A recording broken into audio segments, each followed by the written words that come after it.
जय हिंद बच्चों, क्या हाल चाल, कैसे हैं आप सभी।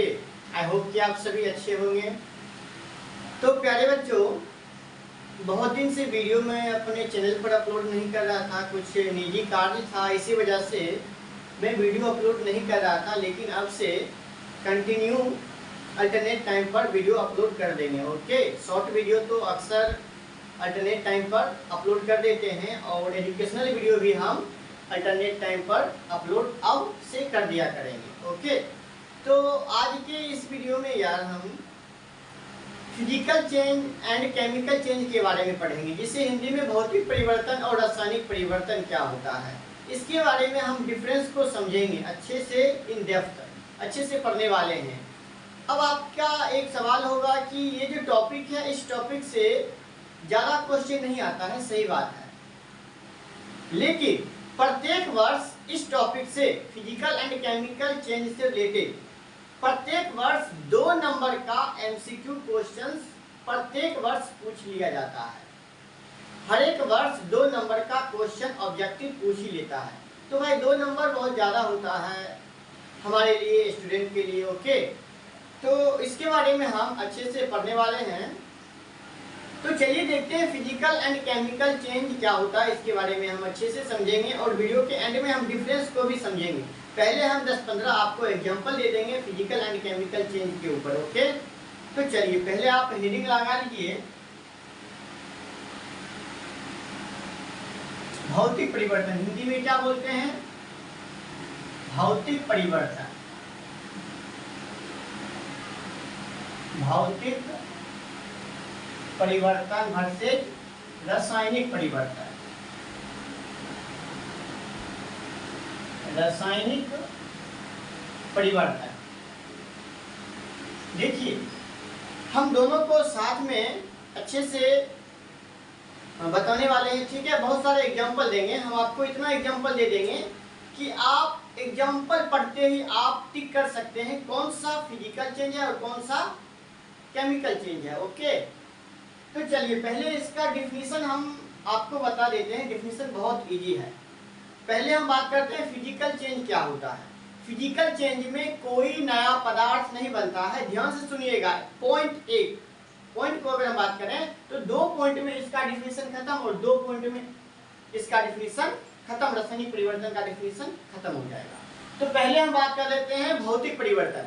भौतिक परिवर्तन में कोई नया पदार्थ नहीं बनता है, पहली बात। दूसरी बात, भौतिक परिवर्तन में पदार्थ अपनी प्रारंभिक अवस्था प्राप्त कर सकता है, यही इसका डिफिनीशन है। ये 2 डिफिनीशन, 2 पॉइंट अगर आप याद रखते हैं तो physical change and chemical change के बीच आप डिफरेंस को समझ पाओगे। Okay, 1 minute.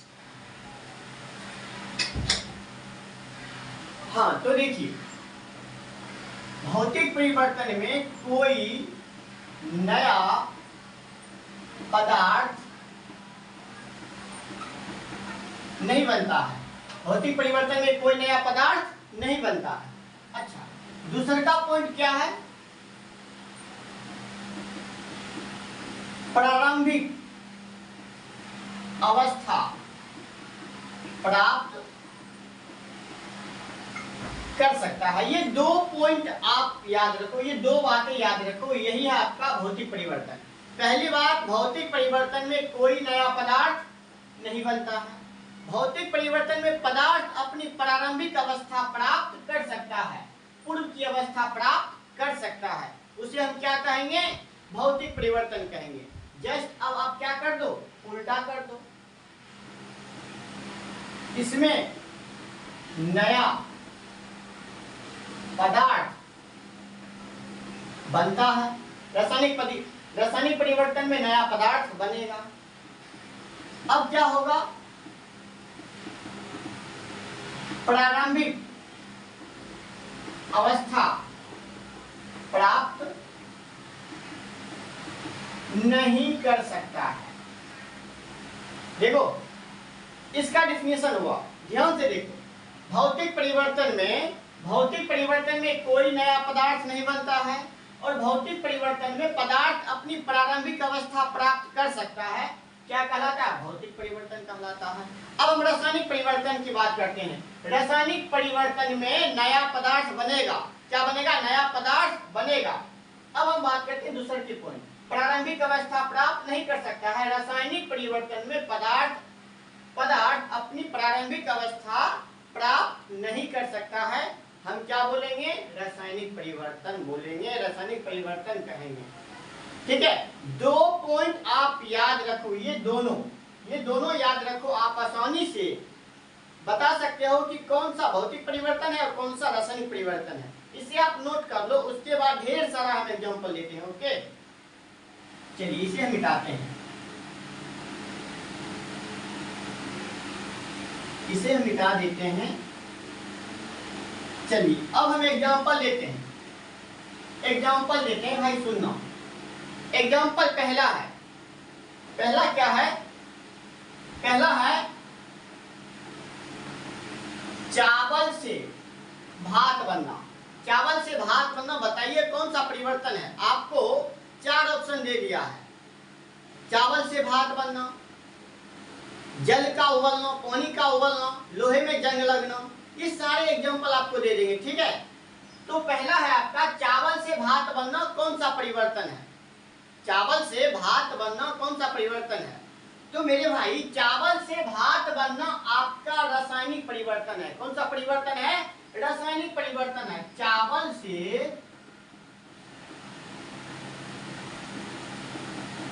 से भात बनना रासायनिक परिवर्तन है। आप कहोगे कैसे?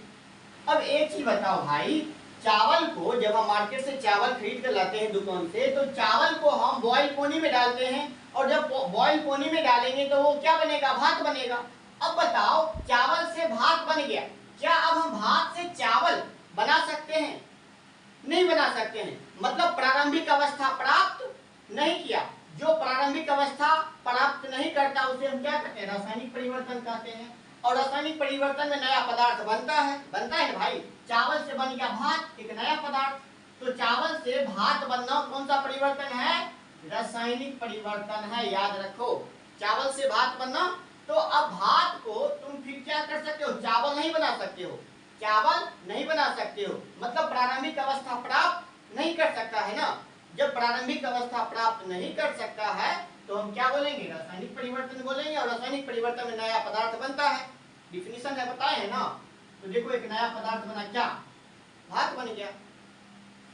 पता है एक बार क्या हुआ था यार, एक बार जब हम भोज खा रहे थे, ठीक है, तो यार चावल भात में अंतर आपको स्पष्ट होना चाहिए। चावल अलग चीज है, भात अलग चीज है। ठीक है, जब हम एक बार भोज खाने गए थे यार, तो लड़की लोग थी, ठीक ना, सीबीएसई बोर्ड से, वो क्या बोलती है कि अंकल मेरे को चावल चाहिए। भाई आपको चावल नहीं चाहिए, आपको भात चाहिए भाई। क्या चाहिए? भात चाहिए, चावल नहीं चाहिए। चावल आप खा नहीं पाओगे ना, खा पाओगे, कच्चा होता है भाई। तो जब आप दुकान से खरीदने के लिए जाओ तब बोलो मेरे को चावल चाहिए, ना कि भात। भात की जगह पर चावल, चावल की जगह पर भात बोलते हो भाई, कुछ भी। भाई अंतर स्पष्ट होना चाहिए ना, समझ में आनी चाहिए ना आपको। जब आप दुकान जाओ तो बोलो मेरे को चावल चाहिए, और जब भोज खाने जाना तो मेरे को कहो कि मेरे को भात चाहिए, चावल नहीं, भात चाहिए। ये अंतर आपको समझ में आनी चाहिए। ओके, तो चावल से भात बनना रासायनिक परिवर्तन। चलो ये तो समझ में आ गया। चलो और एक डिफिनीशन लेते हैं। अच्छा, बर्फ का पिघलना कौन सा परिवर्तन है? बर्फ का पिघलना, बर्फ का पिघलना कौन सा परिवर्तन है? बर्फ का पिघलना भौतिक परिवर्तन है। क्या है? भौतिक परिवर्तन है। अब एक चीज बताओ, मैं एक बर्फ ले लेता हूँ, कई बार खाए हो ना, ये क्या भाई? बर्फ है। अब हम क्या करते हैं? इस बर्फ को एक बर्तन में रखते हैं और फिर हम इसे क्या करते हैं? गर्म करेंगे। जब हम इस बर्फ को गर्म करेंगे तो ये किस अवस्था में है? ठोस अवस्था में है। क्या है? ठोस अवस्था में। जब इसे हम गर्म करेंगे तो ये क्या बन जाएगा भाई? पानी बन जाएगा। क्या बन जाएगा भाई? पानी। और पानी क्या है भाई? लिक्विड स्टेट में है। क्या है? लिक्विड स्टेट में है। तो अब एक चीज बताओ, बर्फ को जब हमने गर्म किया तो ये बन गया पानी। अब एक चीज बताओ, क्या पानी से हम फिर बर्फ बना सकते हैं? अवश्य बना सकते हैं। इस पानी को ये जब हम इसे हम गर्म किए तो गर्म करने पर ये बन गया पानी, और पानी को जब आप ठंडा करोगे तो ये फिर बन जाएगा बर्फ बन जाएगा। मतलब कि ये बर्फ क्या है, सॉलिड स्टेट में है, ठोस अवस्था में है, और ये बन गया द्रव, और फिर हम इसे ठंडा करेंगे तो फिर ये हो जाएगा ठोस अवस्था में। मतलब ये प्रारंभिक अवस्था प्राप्त कर लिया। जो प्रारंभिक अवस्था प्राप्त कर लेता है उसे हम क्या बोलते हैं, भौतिक परिवर्तन बोलते हैं भाई। क्या बोलते हैं, भौतिक परिवर्तन। और हमने कहा भौतिक परिवर्तन में कोई नया पदार्थ नहीं बनता है। तो बताओ, बर्फ को जब हम गर्म किए तो इसमें कोई नया पदार्थ बना, इसमें कोई नया पदार्थ नहीं बना। और ये क्या है, द्रव है, तो द्रव को जब आप ठंडा करोगे, कूल करोगे, कूलिंग करोगे तो फिर ये क्या बन जाएगा, ठोस अवस्था। मतलब ये अपनी प्रारंभिक अवस्था प्राप्त कर लिया। जो प्रारंभिक अवस्था प्राप्त कर लेता है उसे हम क्या कहते हैं, भौतिक परिवर्तन कहते हैं। तो बर्फ का पिघलना भौतिक परिवर्तन है। अच्छा, लोहे में जंग लगना कौन सा परिवर्तन है, लोहे में जंग लगना कौन सा परिवर्तन है। लोहे में जंग लगना कौन सा परिवर्तन है भाई, लोहे में जंग लगना रासायनिक परिवर्तन है। कौन सा परिवर्तन है, रासायनिक परिवर्तन है। अब कहोगे ये कैसे, तो यहाँ भी देख लो भाई, लोहा का सिंबल क्या होता है भाई, Fe होता है। ये ऑक्सीजन और मॉइस्चर से क्या करेगा, रिएक्ट करेगा, तो ये बनाएगा Fe2O3। क्या बनाएगा, Fe2O3। और यही तो है आपका जंग। क्या है, ये क्या आपका जंग है, रस्ट है। तो लोहे में जंग लगना रासायनिक परिवर्तन है। अब एक चीज हमें बता दो, अब एक चीज था, लोहे में जंग लगना रासायनिक परिवर्तन है, हमने तो आपको कह दिया, तो भाई हमें साबित भी करना होगा ना भाई। अब एक चीज बताओ, लोहा से बन गया जंग, तो जंग एक नया पदार्थ है, तो जिसमें नया पदार्थ बनता है उसे हम क्या कहते हैं, रासायनिक परिवर्तन। लिखा है ना शुरू में, जिस परिवर्तन में एक नया पदार्थ बनेगा उसे हम क्या कहते हैं, रासायनिक परिवर्तन कहेंगे।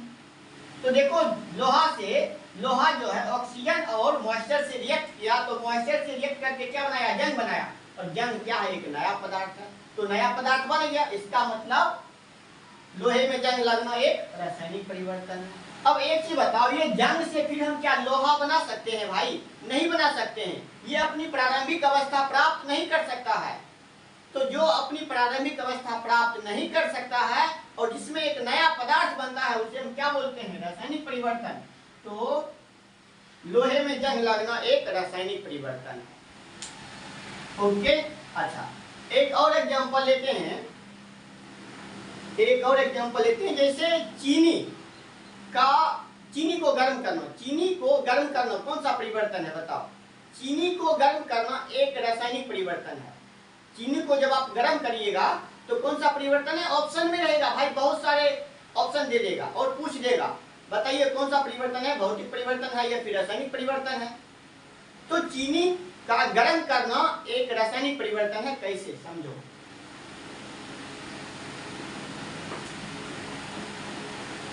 चीनी का गर्म करना या होना कौन सा परिवर्तन है, रासायनिक परिवर्तन है। अब कैसे, चीनी का फॉर्मूला क्या होता है, C12H22O11। अब क्या करोगे, इसे जब आप गर्म करोगे तो 12 को कार्बन और 11 को H2O, ये क्या भाई 11। अब यहाँ पर जब आप चीनी को गर्म करोगे तो 12 को कार्बन और 11 को क्या मिलेगा, H2O मॉलिक्यूल्स मिलेगा। क्या मिलेगा, 11 को H2O मॉलिक्यूल्स मिलेगा। अब एक चीज बता दो, जब आप चीनी को गर्म किए तो क्या मिला, 12 कार्बन, और ये जो है वाटर, ये वेपराइज हो जाता है, ठीक है। तो अब हमें बता दो भाई, चीनी को जब हम गर्म किए तो चीनी का गर्म करना यह होना क्या कहलाता है भाई, रासायनिक परिवर्तन है। ये क्या है, रासायनिक परिवर्तन है। अब ये 12 को कार्बन जो है, क्या ये कार्बन काला पदार्थ होता है, क्या होता है भाई, काला पदार्थ। तो क्या आप इस कार्बन से फिर चीनी बना सकते हो भाई, नहीं बना सकते हो। जब आप चीनी को गर्म करोगे तो 12 को कार्बन और 11 को H2O में टूट जाएगा। तो क्या आप इस कार्बन को, काले पदार्थ को फिर आप चीनी बना सकते हो, नहीं बना सकते हो। प्रारंभिक अवस्था प्राप्त कर रहा है, नहीं कर रहा है। तो जिसमें प्रारंभिक अवस्था प्राप्त नहीं करता है उसे क्या कहते हैं, रासायनिक परिवर्तन कहते हैं। क्या कहते हैं, रासायनिक परिवर्तन कहते हैं। और एक बात, जिसमें नया पदार्थ बनता है, तो भाई देखो इसमें एक नया पदार्थ बना, क्या कार्बन बना, क्या बना कार्बन एक नया पदार्थ बनेगा। तो जिसमें नया पदार्थ बनता है और जो अपनी प्रारंभिक अवस्था प्राप्त नहीं कर सकता है उसे हम क्या बोलेंगे, रासायनिक परिवर्तन। तो चीनी का गर्म होना या चीनी का गर्म करना कौन सा परिवर्तन है, रासायनिक परिवर्तन है। और एग्जांपल लेते हैं भाई, 2-4 एग्जांपल लेंगे। हाँ, अब एक और एग्जांपल लेते हैं, जैसे बल्ब का जलना। अभी मैं वीडियो बना रहा हूँ ना, बल्ब जल रहा है, तो बल्ब का जलना कौन सा परिवर्तन है, तो भाई बल्ब का जलना एक भौतिक परिवर्तन है। बल्ब का जलना एक भौतिक परिवर्तन है। आप कहोगे कैसे भाई, एक चीज बताओ, ये बल्ब है, ये क्या है, बल्ब है, और ये क्या है, इसका वायर है, क्या है, एक वायर है। अब बताओ इस वायर में जब हम विद्युत धारा प्रवाहित करेंगे तो ये बल्ब क्या करेगा, ग्लो करेगा, बल्ब बढ़ना शुरू हो जाएगा, ठीक है।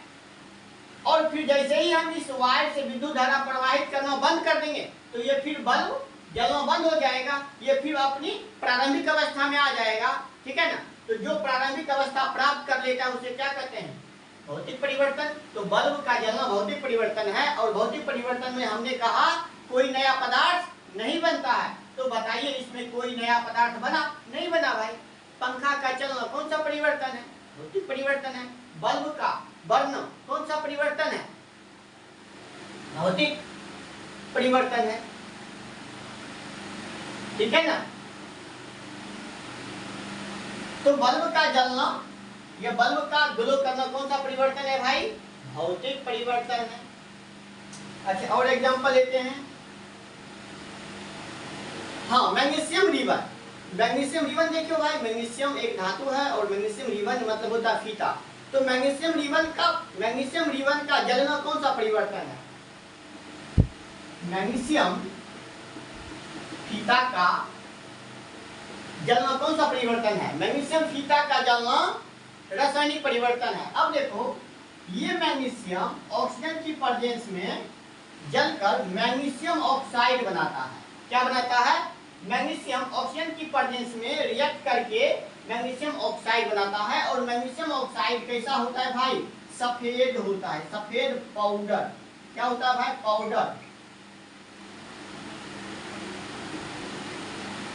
पाउडर, ठीक है। तो मैग्नीशियम ऑक्सीजन के साथ जलता है और जलकर क्या बनाता है, मैग्नीशियम ऑक्साइड। और मैग्नीशियम ऑक्साइड सफेद पाउडर होता है। क्या होता है, सफेद पाउडर होता है।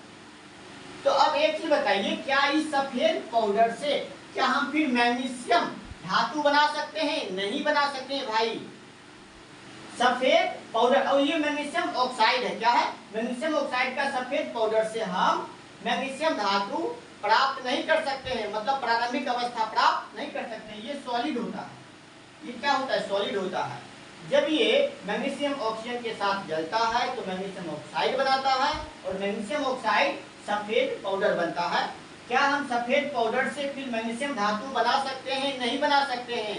ये अपनी प्रारंभिक अवस्था प्राप्त कर रहा है, नहीं कर रहा है, और एक नया पदार्थ बन रहा है ना, मैग्नीशियम ऑक्साइड। तो जिसमें एक नया पदार्थ बनता हो और जो अपनी प्रारंभिक अवस्था प्राप्त नहीं कर सकता उसे हम क्या कहेंगे, रासायनिक परिवर्तन।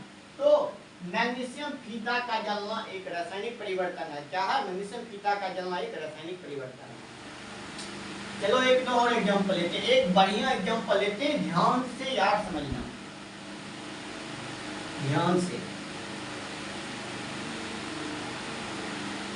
देखो। ये क्वेश्चन कई बार पूछ चुका है, लोहे में जंग लगना कौन सा परिवर्तन है। अच्छा, ये तो बता ही दिए हैं। मोमबत्ती का जलना कौन सा परिवर्तन है, और मोमबत्ती का पिघलना कौन सा परिवर्तन है। भाई इसमें बहुत स्टूडेंट कंफ्यूज हो जाते हैं। दोनों सेम है भाई, दोनों सेम नहीं है, समझो। यहाँ देखो, मोमबत्ती का पिघलना,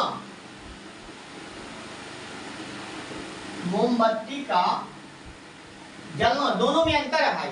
देखो, मोमबत्ती का पिघलना भौतिक परिवर्तन और मोमबत्ती का जलना रासायनिक परिवर्तन। एग्जांपल से समझते हैं। एक भाई मोमबत्ती बनाते हैं। ये क्या है भाई? मोमबत्ती है। अब एक चीज बताओ, हमने कहा मोमबत्ती का पिघलना, जैसे ही आप मोमबत्ती को जलाओगे तो क्या होगा, ये मोम क्या होगा, धीरे धीरे पिघल कर यहाँ आ जाएगा। कहाँ आ जाएगा? धीरे धीरे पिघल कर यहाँ आ जाएगा। तो मोमबत्ती क्या है भाई?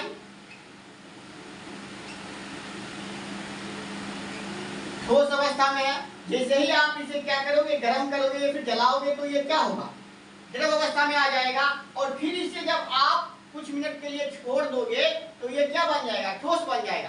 पहले क्या था, ठोस, और जैसे ही गर्म करोगे तो फिर हो जाएगा द्रव, और द्रव बन जाएगा तो 2 मिनट छोड़ दो, उसके बाद फिर ये हो जाएगा ठोस। तो देखो ये अपनी प्रारंभिक अवस्था प्राप्त कर लिया ना, क्या कर लिया, प्रारंभिक अवस्था प्राप्त कर लिया। और जो प्रारंभिक अवस्था प्राप्त कर लेता है उसे हम क्या कहते हैं, भौतिक परिवर्तन। और भौतिक परिवर्तन में कोई नया पदार्थ नहीं बनता है। तो बताइए इसमें कोई नया पदार्थ आपको दिख रहा है? नहीं दिख रहा है भाई। मोमबत्ती को जला दिए, इसमें कोई नया पदार्थ बना? इसमें कोई नया पदार्थ नहीं बना। तो मोमबत्ती का पिघलना भौतिक परिवर्तन है। क्या है? भौतिक परिवर्तन है। ओके, अब हम बात करते हैं मोमबत्ती का जलना कौन सा परिवर्तन है। मोमबत्ती का जलना रासायनिक परिवर्तन है। यहाँ पर समझो, ये क्या है भाई? अच्छा, ये क्या है, मोम है, और ये बीच में क्या होता है भाई, धागा होता है। क्या होता है? धागा होता है। जैसे ही आप मोमबत्ती को जलाओगे, ठीक है, तो ये मोम क्या होगा, धीरे धीरे पिघल कर नीचे आ जाएगा। ठीक है, धीरे धीरे आकर यहाँ नीचे आ जाएगा, पेंडी में यहाँ पर आ जाएगा। ठीक है, अब एक चीज बताओ, जैसे ही हम इसे जलाएंगे तो ये धीरे धीरे पिघल कर द्रव अवस्था में आ जाएगा। और इसे हम 2 मिनट के लिए, 5 मिनट के लिए छोड़ देंगे तो ये क्या बन जाएगा, फिर ठोस बन जाएगा।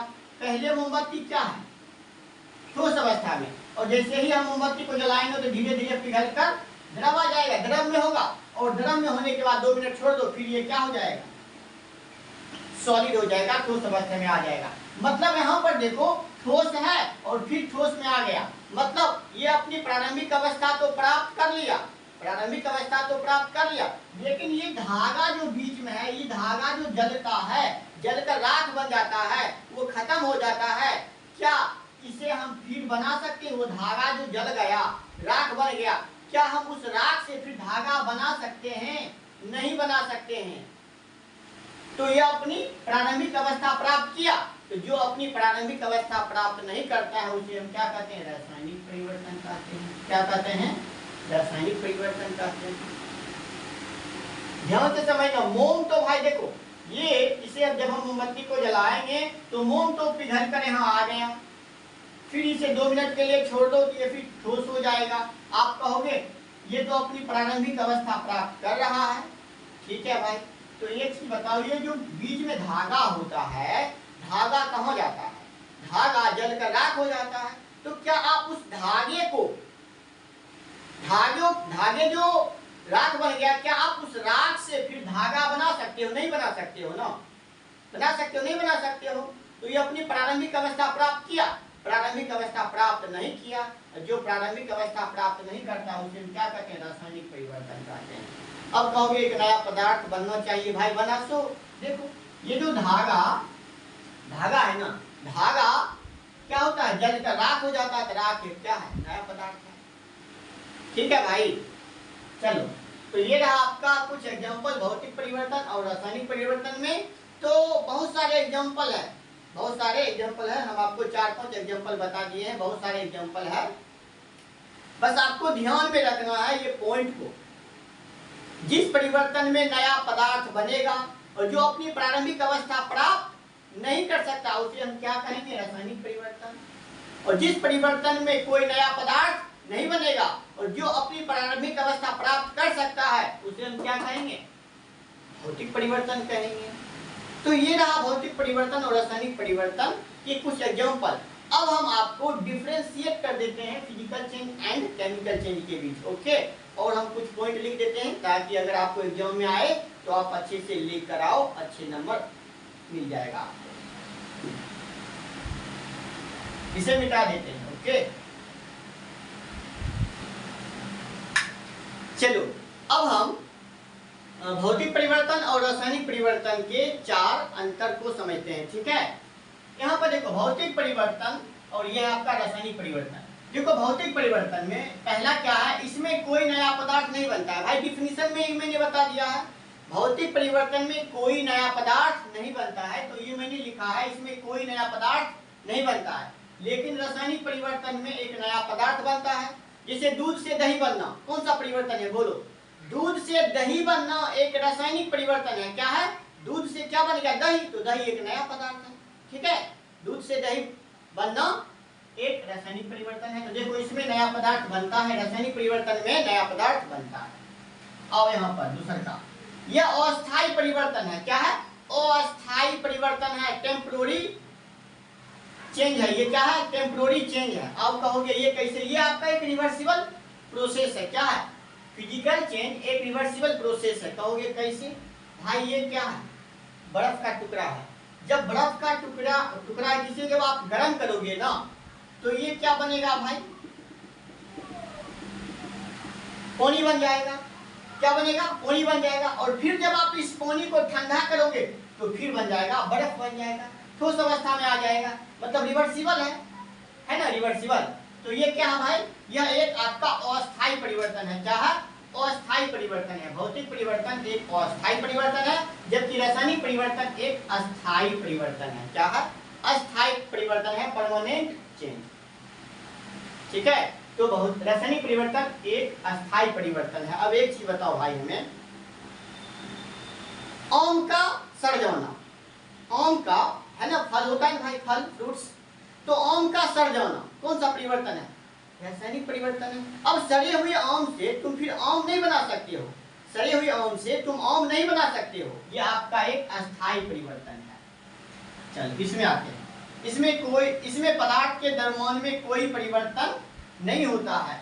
भौतिक परिवर्तन में पदार्थ के द्रव्यमान में कोई परिवर्तन नहीं आता है। इसे हम यहाँ समझते हैं। ये क्या है भाई? बर्तन है। इस बर्तन में हम 4 ग्राम पानी ले लिए। ये क्या भाई? पानी है। एक बर्तन है और एक बर्तन में 4 ग्राम पानी है और इसे हम गर्म कर रहे हैं। जब इसे हम गर्म करेंगे तो ये पानी क्या हो जाएगा भाई? वेपर में कन्वर्ट हो जाएगा। क्या हो जाएगा? वेपर में कन्वर्ट हो जाएगा। तो मान लो जब हम इस पानी को गर्म कर रहे हैं और पानी की मात्रा कितनी है? 4। तो जब हम पानी को गर्म करेंगे तो पानी वेपर में बन जाएगा। इस वेपर को हम इकट्ठा कर लेंगे। क्या कर लेंगे? इकट्ठा कर लेंगे। ठीक है, और जब हम इकट्ठा करेंगे तो दोनों का वजन देखेंगे तो दोनों का वजन क्या रहेगा? सेम रहेगा, इक्वल रहेगा। ठीक है, ये फिर आप ऐसे समझ सकते हो, इस पानी को जब हम गर्म करेंगे तो वेपराइज बन जाएगा, वेपर में कन्वर्ट होना शुरू हो जाएगा। तो इस वेपर को अब हम फिर क्या करेंगे? ठंडा करेंगे। जब हम ठंडा करेंगे तो फिर ठंडा करने पर भी क्या होगा? ये आ जाएगा द्रव अवस्था में आ जाएगा। क्या आ जाएगा? द्रव अवस्था में। और जब द्रव अवस्था में आएगा तो दोनों का वजन करेंगे तो 4 ग्राम ही होगा। इसका मतलब भौतिक परिवर्तन में पदार्थ के द्रव्यमान में कोई परिवर्तन नहीं आता है।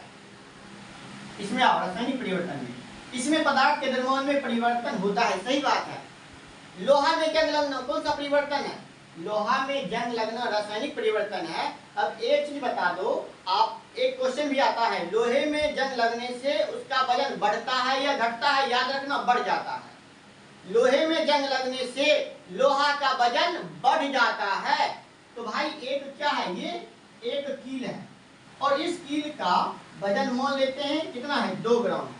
जब इस कील में जंग लग जाएगा, इस कील में जब जंग लग जाएगा तो इसका वजन अब 3 ग्राम हो जाएगा, 2 ग्राम से ज्यादा हो जाएगा। तो अब देखो इसमें पदार्थ के द्रव्यमान में परिवर्तन हुआ ना। ये पहले क्या है? 2 ग्राम, और जब जंग लग गया लोहा में तो ये हो गया 3 ग्राम। इसका मतलब इसमें पदार्थ के द्रव्यमान में परिवर्तन हुआ। ठीक है, तो लोहे में जंग लगने से क्या होता है? लोहे का वजन बढ़ जाता है। इसमें पदार्थ की अवस्था परिवर्तन के दौरान ऊष्मा उत्पन्न नहीं होती है। क्या कहा मैंने? भौतिक परिवर्तन में पदार्थ की अवस्था परिवर्तन होती है।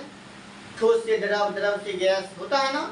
तो भौतिक परिवर्तन में पदार्थ की अवस्था परिवर्तन के दौरान ऊष्मा उत्पन्न नहीं होती है। क्या होती है? ऊष्मा उत्पन्न नहीं होती है। ठीक है, लेकिन इसमें देखो, इसमें पदार्थ की अवस्था परिवर्तन के दौरान ऊष्मा उत्पन्न होती है। और एक चीज और जान लो, रासायनिक परिवर्तन को आप रासायनिक अभिक्रिया भी कह सकते हो, केमिकल रिएक्शन। और केमिकल रिएक्शन जब होती है तो ऊष्मा उत्पन्न होती है। क्या होती है? ऊष्मा उत्पन्न होती है, ऊष्मा का शोषण भी होता है। ठीक है, तो इसमें पदार्थ की अवस्था परिवर्तन के दौरान ऊष्मा उत्पन्न होता है। तो ये 4 पॉइंट समझ में आ गया। 4 पॉइंट को आप अगर क्वेश्चन में आ जाता है तो आप आराम से इसे लिख कर आ जाओगे। ओके, ये भौतिक परिवर्तन और ये आपका रासायनिक परिवर्तन। आई होप कि यह वीडियो आपको पसंद आया होगा। अगर आपको किसी भी टॉपिक पर वीडियो चाहिए तो आप एक बार कमेंट बॉक्स में कमेंट करके हमें बता सकते हैं। मेरा फुल्ली सपोर्ट रहेगा कि मैं उस टॉपिक पर वीडियो बनाकर मतलब अपने चैनल पर अपलोड कर दूंगा। ओके, चलिए मिलते हैं फिर नेक्स्ट लेक्चर में।